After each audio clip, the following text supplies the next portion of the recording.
À ton avis, quel est aujourd'hui l'intérêt pour Emmanuel Macron de relancer les économies africaines? Est-ce que c'est une question d'hégémonie en Afrique? Je pense qu'il y a un intérêt clairement pour la France de ne pas laisser l'Afrique s'enfoncer dans la pauvreté. C'est plutôt une question économique qu'une question d'humanisme. La France a une grosse partie de ses multinationales qui produisent les biens primaires que sont l'énergie, les matières premières en Afrique. Donc il faut absolument que ces multinationales françaises, elles ne sont pas que françaises, mais il y a une grosse partie où elles sont françaises, aient une stabilité pour pouvoir travailler. Si demain vous avez une instabilité politique, due aux famines notamment, ces entreprises ne peuvent plus travailler. Donc il faut assurer une stabilité, on va dire, politique et économique à l'Afrique en l'aidant pour permettre à ces entreprises de pouvoir extraire des matières premières et les matières minières du sol africain. Parce que ces entreprises sont françaises. Et puis l'autre chose, c'est que la balance commerciale de la France est excédentaire envers l'Afrique. C'est-à-dire que nous exportons beaucoup de biens vers l'Afrique. Donc si l'Afrique n'a pas les moyens de nous les acheter, il y a moins d'exportation pour nos entreprises. Et s'il y a moins d'exportation, il y a moins de bénéfices. Donc le but en fait du maintien de l'Afrique dans une condition, on va dire, intermédiaire, c'est-à-dire qu'elle puisse acheter nos biens et qu'on puisse extraire ces matières premières, c'est la nécessité pour que notre économie fonctionne bien. Et c'est le but du sommet là en fait. Donc on va injecter quelques liquidités pour qu'elle aille un peu mieux et pour qu'on puisse toujours commercer dans les deux sens avec elle. Mais aucunement, ce sommet n'a pour but de sortir l'Afrique de la pauvreté et de la mettre sur la voie du développement. Parce que ni nos entreprises qui sont sur place, ni nos entreprises qui sont en France et qui exportent vers l'Afrique n'ont intérêt, in fine, à ce que l'Afrique s'en sorte mieux. Parce que si l'Afrique s'en sort mieux, il y a une partie de nos multinationales qui devront rentrer chez elles, et il y a une partie des biens qui seront produits directement en Afrique, et nos entreprises françaises n'auront pas besoin, ne pourront plus les exporter. Donc le but est toujours de maintenir l'Afrique dans une position plutôt intermédiaire, suffisante, qu'elle ne tombe pas dans le chaos, mais qu'elle ne se développe pas non plus. Et c'est un peu l'objet de ce sommet où on annule un petit peu de dette, où on donne un petit peu d'argent par-ci par-là, sans que ce soit un grand virage économique pour l'Afrique. Est-ce qu'aujourd'hui, l'Afrique, elle a besoin d'une intervention de l'Occident sur son économie? Qu'est-ce qui l'empêche, en gros, de s'en sortir seule? Alors, déjà, ce qu'il faut globalement se développer quand on est un pays pauvre dans une économie déjà, dans une économie mondiale où il y a déjà des pays développés, c'est très difficile. Surtout dans une économie mondiale où on prône à l'Organisation mondiale du commerce le libre-échange. C'est-à-dire qu'on ne peut pas vous apprendre à fabriquer des voitures si vous avez juste acheté des voitures à l'étranger. On ne peut pas vous apprendre à fabriquer, je sais pas moi, un bien produit fini quand il peut être produit ailleurs. Et donc ça met en fait tous ces pays dans une trappe à sous-développement. Ça, c'est une réalité. Donc c'est très difficile pour ces pays de se développer. Mais nous avons vu quand même ces derniers temps un certain nombre de pays qui étaient très pauvres, qui ont réussi à prendre la voie de l'émergence. Et elle s'est toujours fait en ayant une politique plus agressive que celle qui est faite en Afrique. Le Vietnam, par exemple, avait une politique, quand c'était un pays pauvre, très agressive. Enfin, les investissements directs étrangers ne venaient pas s'installer comme ça au Vietnam. Il y avait du pétrole au Vietnam, ça a mis un temps fou de négocier l'extraction de ce pétrole parce qu'il fallait reverser une partie à la région, mais aussi une partie au nord, et ainsi de suite. Et là, en Afrique, nous avons les contrats de partage de production qui sont les plus défavorables au pays. Donc il y a un problème quand même d'agressivité des dirigeants africains dans la négociation de l'extraction minière. Et puis après, il y a toute la question du financement et des plans d'ajustement structurel du FMI dont on va parler, qu'ont subi l'Afrique. L'Afrique a été un véritable laboratoire des politiques d'ajustement structurel du FMI avec des conséquences très négatives sur la lutte contre la pauvreté. Alors justement, en parlant du FMI, un membre de la diplomatie française a déclaré que, a priori, le FMI pourrait débloquer 34 milliards de dollars en droits de tirage spéciaux. Alors déjà, qu'est-ce que c'est exactement que les droits de tirage spéciaux et est-ce que ça annonce un plan de relance sur le continent africain? Alors les droits de tirage spéciaux, c'est une monnaie du FMI qu'on met à disposition des pays, voilà, pour leur balance des paiements, alors soit pour stabiliser leur monnaie, leur politique monétaire parfois, soit pour acheter des importations.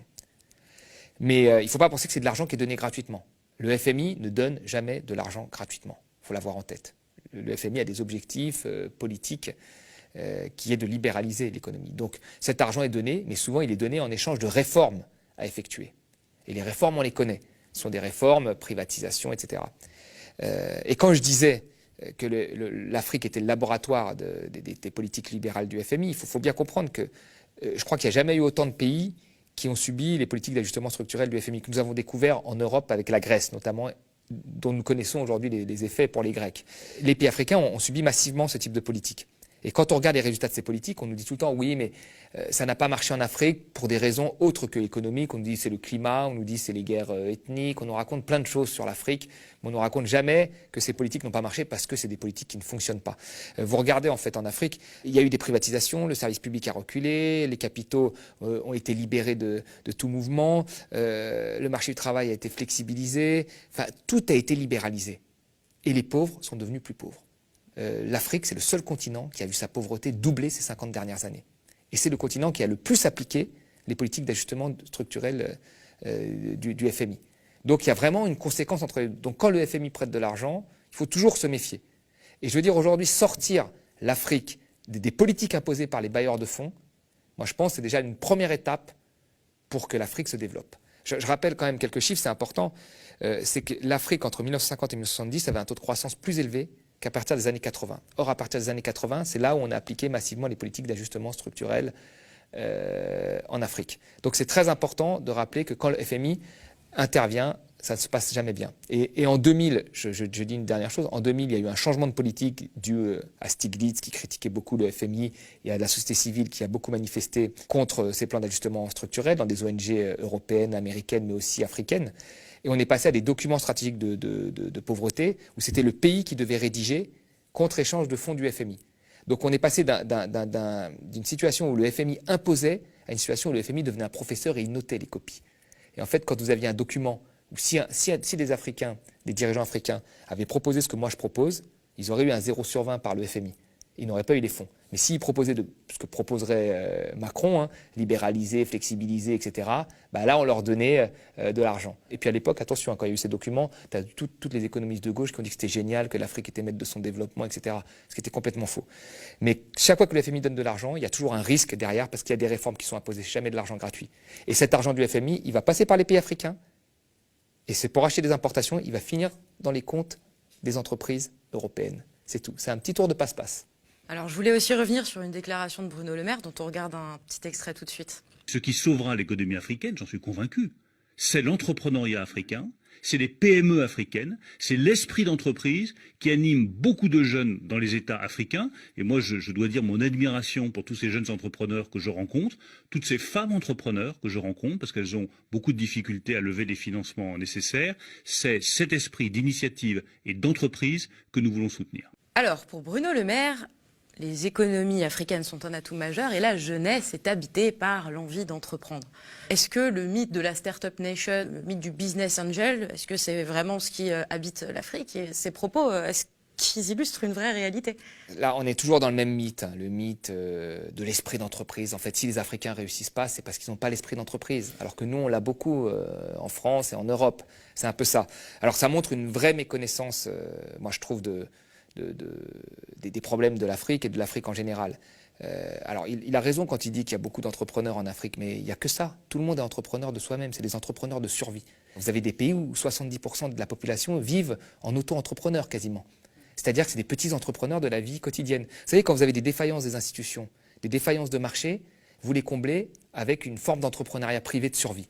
C'est-à-dire que vous allez dans une administration, vous faites 3 heures de queue. Ben, vous avez des gens qui sont des gens qui se font payer pour faire la queue à votre place. C'est leur métier. Ils ont monté cette entreprise, ils disent tiens, il y a un problème, une défaillance, on attend 3 heures pour faire la queue. Moi, je vais créer mon entreprise, je fais la queue à ta place, tu me donnes de l'argent. Et donc tu fais la queue, l'autre il va au café, voilà. Vous avez des gens qui sont en même temps fonctionnaires, mais comme l'État a des retards de paiement parfois, ben, ils montent leur petite entreprise pour faire du café devant le fond. Enfin, tous, ce sont des auto-entrepreneurs. Vous avez tous les métiers possibles, inimaginables qui ont été inventés en Afrique. Donc les gens, ce sont des entrepreneurs nés, beaucoup plus qu'en France. Ça, il faut dire la vérité. Le Bénin, par exemple, 70%, ce sont des auto-entrepreneurs. En France, les auto-entrepreneurs, c'est 5-6% à peine.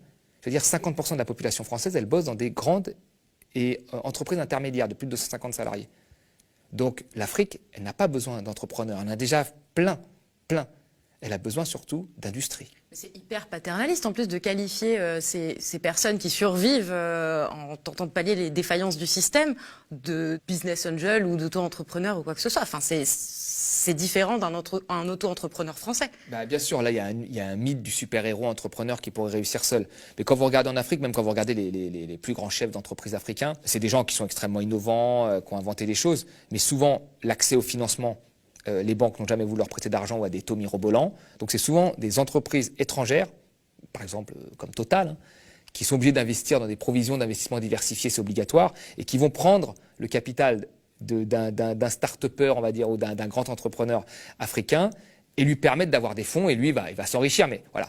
Et vous avez après toute cette petite, tout le reste de la population qui est un entrepreneuriat de survie. Mais aujourd'hui, ce qui manque à l'Afrique, quand on regarde, l'Afrique, la plupart des biens qu'elle produit et qu'elle exporte, ce sont des biens primaires, c'est-à-dire des matières premières, de l'énergie. Et ces matières premières, cette énergie, elle n'arrive même pas à le transformer sur place. C'est-à-dire que par exemple, un pays comme le Congo, il exporte du pétrole, le pétrole est transformé en essence en France, et elle importe de l'essence. Alors elle pourrait transformer son pétrole en essence chez elle. Donc là, elle aurait une industrie qui permettrait d'employer des Congolais, voilà, et de transformer un produit qui vient de chez elle. Et bien, il n'y a même pas ça. Mais ça, personne n'en parlera, parce qu'à qui ça profite de transformer? Ça profite aux industries européennes. Donc personne ne dira, le problème de l'Afrique, c'est le franc CFA. Enfin, j'ai jamais vu, moi, un pays qui n'ait pas sa propre monnaie, qui ne soit pas souverain de sa propre monnaie. Quand un étudiant, quand Macron était en visite en Afrique, qu'il a tutoyé un président qui allait comme ça en disant qu'il allait réparer la clim, on s'en souvient ça, en le tutoyant, reste ici, tu vas réparer la clim. Soit dit en passant, quelqu'un qui a vécu en Afrique sait qu'il y a quand même un respect des anciens qui est un peu plus élevé, on va dire, que chez nous. Après, un étudiant lui a posé, trié sur le volet, parce que les étudiants étaient triés sur le volet. Dehors, ils manifestaient, dedans, ils devaient être avec Macron. Et ceux qui étaient dedans, il y en a un qui a eu le courage de poser cette question du franc CFA et de la souveraineté monétaire. Macron, il dit, est-ce qu'il y a un économiste dans la salle? Il dit ça, genre le franc CFA, de ne pas être souverain de sa monnaie, c'est génial. Allez dire ça à la Chine, au Vietnam, vous allez voir comment ils vont vous répondre, ou à l'Amérique du Sud, vous allez voir. Enfin, la politique monétaire, c'est la base. Donc ça, on n'en parlera jamais. Le fait que quand une entreprise investisse en Afrique, qu'elle soit obligée d'investir, je sais pas moi, dans des raffineries, etc., comme des pays du Golfe le demandent, comme des pays d'Amérique du Sud, ça, il ne faut pas en parler. Vous voyez? Donc il faut dire, l'entrepreneur c'est super, on va te donner un peu d'argent, microcrédit, 2-3 euros, tu vas pouvoir arrondir tes fins de mois et c'est toi qui vas sauver l'Afrique. Non. Si on veut un vrai plan pour sauver l'Afrique, il faut, moi je l'ai dit, que les dirigeants soient un peu plus agressifs dans les négociations. Ils peuvent le faire aujourd'hui parce qu'ils ont le choix avec des pays comme la Chine qui sont intéressés par leurs matières premières. Et donc il faut qu'ils fassent jouer cette concurrence pour être plus agressifs, comme l'est l'Amérique du Sud, comme sont les pays du Golfe. Il faut qu'ils exigent que les entreprises multinationales, qui sont principalement européennes, qui viennent tirer leurs matières premières, réinvestissent dans l'économie locale pour qu'ils puissent transformer leurs produits finis. Ça, ce sera la première étape. Le reste, les institutions, la baisse de corruption, elle viendra après, comme ça a été le cas chez nous quand on s'est développé.